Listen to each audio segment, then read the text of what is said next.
पुढच्या बातमीकडे शीख भाविकांचं धर्मस्थळ असलेल्या अमृतसरच्या सुवर्ण मंदिरात देखील भक्तांनी मोठी गर्दी केली होती। नववर्षाच्या स्वागताला सुवर्ण मंदिरात मोठ्या संख्येने भाविक दाखल झाले होते।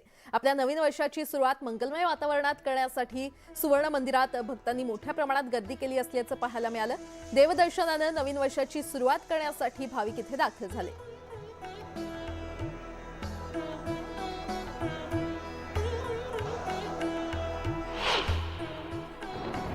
आता थेट थायलंडमध्ये जाणार आहोत। थायलंडमध्ये नववर्षाचं जल्लोषात स्वागत करण्यात आलंय।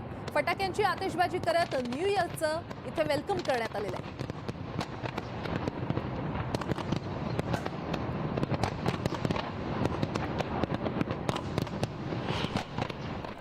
हाँगकाँगमध्ये देखील नवीन वर्षाचं उत्साहात स्वागत करण्यात आलेलं आहे। फटाक्यांची आतिषबाजी करत नवीन वर्षाचा जल्लोष इथे करण्यात आला।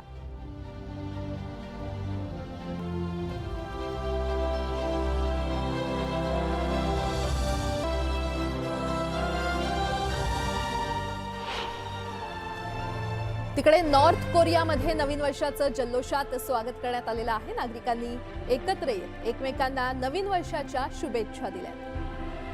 跟良善守护着台湾。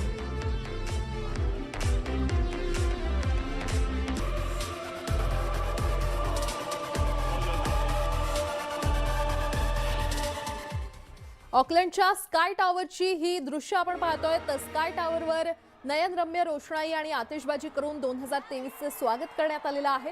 स्काय टॉवरवर लावलेल्या भल्या मोठ्या घड्याळामध्ये रात्री 12 वाजल्यानंतर तुफान आतिषबाजी करण्यात आली।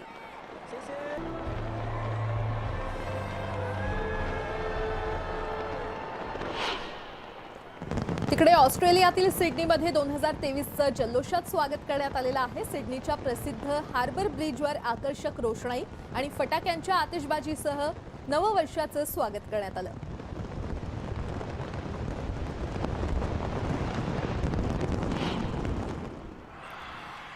तिकडे लंडनमध्ये फटाक्यांची आतिषबाजी करत नववर्षाचं स्वागत करण्यात आलेलं आहे।